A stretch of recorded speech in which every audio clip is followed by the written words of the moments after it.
Assalamu alaikum everyone. This is Nazirullah Mohsin who is providing you this lecture by the support of Haryana University DL Department. Welcome to my today's lecture, which is devoted to modifiers, determiners, quantifiers and articles and the distinction between them. Of course, these terms look a little bit confusing, but I am sure after watching this video it will be obvious enough for you to differentiate between modifiers, determiners, quantifiers and articles. If you remember, in subject-verb agreement we compared a sentence with a machine, and in this lecture I'm going to compare a sentence with a particular type of machine, a car. So the example of modifiers in a sentence is the same like the decoration of a car. For the decoration of a car, many things are added in order to make it look beautiful. In the same way, modifiers are used in sentences in order to make them look beautiful and give proper meanings without any ambiguity or confusion. The first thing to learn about modifiers is understanding the meaning of the word modification.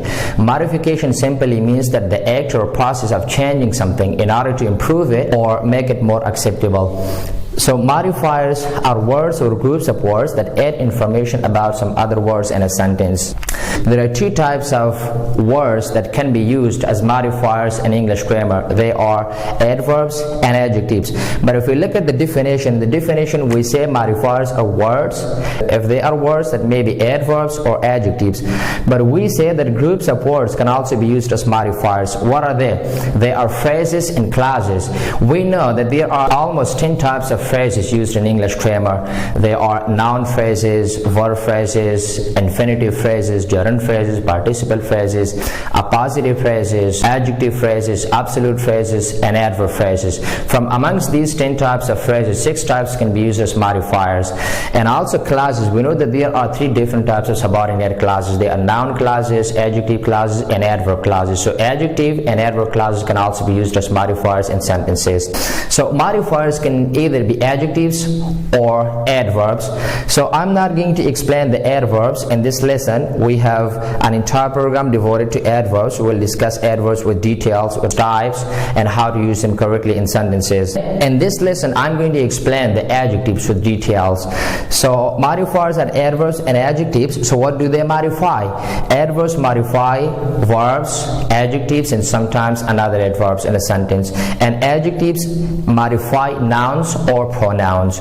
Then on a broad perspective, adjectives are classified into 2 groups. They are descriptive adjectives and determiners.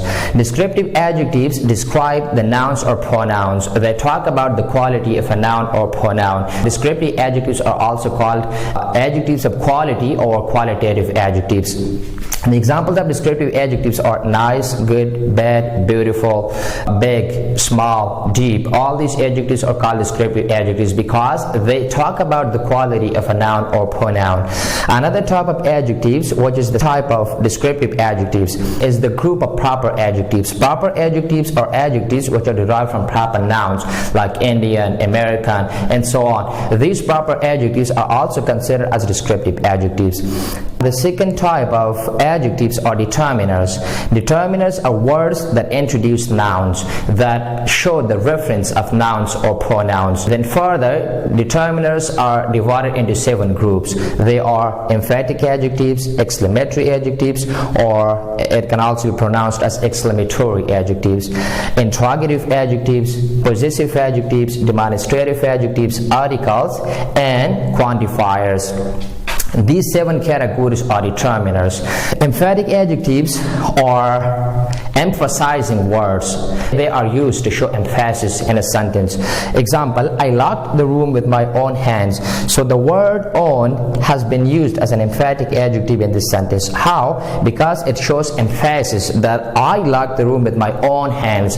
Nobody else locked the room. I locked the room with my own hands. So the word own is used in this sentence to show emphasis. That's why we can call it an emphatic adjective. Exclamatory adjectives show emotion or exclamation. The example of exclamatory adjective is the word what, and sometimes how can also be used as an exclamatory adjective in sentences. Example, what a handsome boy. In this sentence, the whole sentence shows emotion or exclamation. So what a handsome boy, the word what has been used for exclamation in this sentence, so it is an exclamatory adjective, and sometimes how can also be used. Number 3, interrogative adjectives. These three words, what, which, and whose, are called interrogative adjectives. When they are used together with noun to ask a question, these are called interrogative adjectives.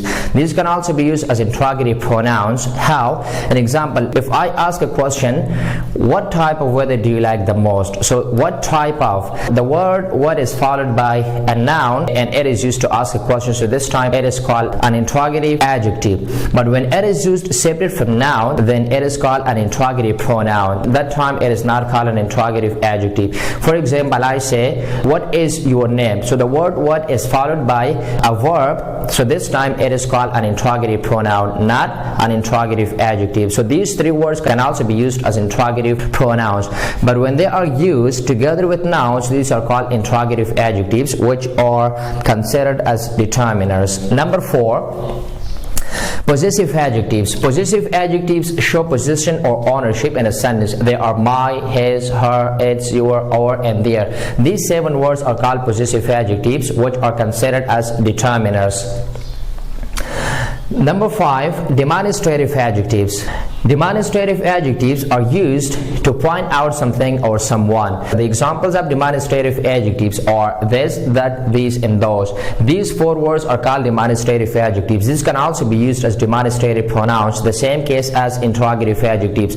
When these 4 words are used together with nouns, these are called demonstrative adjectives. When they are used separate from nouns in a sentence, they are called demonstrative pronouns. For example, I say, this lecture is fantastic. So we know that the word this is followed by lecture, which is noun. So in this example, it is called a demonstrative adjective. Or for example, I say, this is a fantastic lecture. So this is, the word this is followed by a verb, not a noun. So in this example, we can say that this is a demonstrative pronoun, not a demonstrative adjective. So demonstrative adjectives are this, that, these, and those, which are considered as determiners. Number 6, articles. Articles are also called determiners. They are a, and, the, and zero. In this series, we have an entire program devoted to articles. We will discuss articles with details, with types, and how to use them correctly. Number 7, quantifiers. It is clear from its name that quantifiers show the quantity of a noun or pronoun. They express the quantity. The examples of quantifiers are a lot, much, many, which are used for large quantities, a little, a bit, and a few, which are used for small quantities, some, and any, which are used for undefined quantities, enough and plenty, which are used for sufficient amount. These are the examples of quantifiers. Then further, quantifiers are classified into 2 groups. They are quantitative adjectives and numeral adjectives. When these words are used with non-count nouns, these are considered as quantitative adjectives. When they are used with count nouns, these are called numeral adjectives. But numeral adjectives are divided into 2 groups. They are definite numeral adjectives, indefinite numeral adjectives, and distributive adjectives. Definite numeral adjectives are cardinal numbers and ordinal numbers, like 1, 2, 3, 4, and so on, first, second, third, fourth, and fifth. When these numbers are used before nouns, these are called definite numeral adjectives. Indefinite numeral adjectives are some, few, and many, like a lot, many, a little, a bit, a few, some, any, enough, and plenty. These words can be used with count nouns. So when they are used with count nouns, their amount is unspecific, so we can say that these are indefinite numeral adjectives. Distributive adjectives are each, every, either, and neither. I'm going to review this lecture quickly. Modifiers are adverbs and adjectives. Then further, on a broad perspective, adjectives are classified into 2 groups. They are descriptive adjectives and determiners. Proper adjectives are also called descriptive adjectives. Determiners are classified into 7 groups. They are emphatic adjectives, exclamatory adjectives, interrogative adjectives, possessive adjectives, demonstrative adjectives, articles, and quantifiers. And quantifiers are divided into 2 groups. They are quantitative adjectives and numeral adjectives. Then there are 3 types of numeral adjectives. They are definite numeral adjectives, indefinite numeral adjectives, and distributive adjectives. One thing you should remember, that in modern English grammar, determiners are not considered as adjectives. They are totally different from adjectives. But in older English grammar, determiners are also called adjectives. Hope you found this program useful and you learned something from it. Thanks for watching.